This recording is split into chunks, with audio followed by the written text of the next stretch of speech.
Magandang hapon! Kumusta po? Narito po ulit ang update natin para sa lagay ng ating panahon ngayong hapon po ng March 4, 2025. Sa ngayon po ay easterlies pa rin ang dominanteng hangin na umiiral ngayon sa malaking bahagi ng ating bansa mula silangan ng Luzon, Visayas at ilang bahagi ng Mindanao. Mayroon pong intertropical convergence zone na nag-extend sa southern part ng Mindanao. Ang hanging amihan ay nasa taas po ngayon pero magsisimula ulit yan na bababa dito sa ating bansa na magdudulot ng mas preskong panahon ng ilang araw lamang po bago tuluyan na yan na mamamaalam at tutungo na po tayo sa transition period ng tag-init season.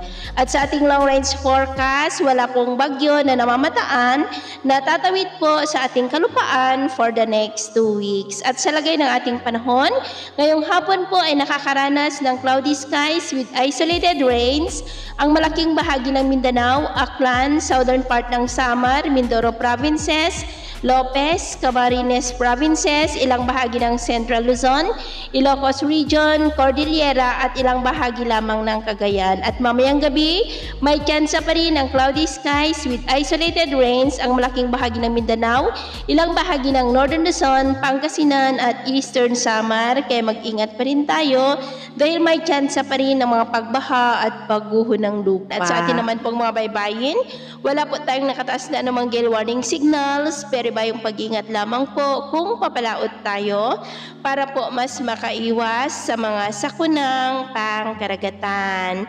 So yun po lang latest update natin sa araw na ito. Ako po muli si James na nagsasabing sa kahit na pagsubok po na darating sa ating buhay, huwag po tayong mawawalan ng pag-asa. Thank you and God bless!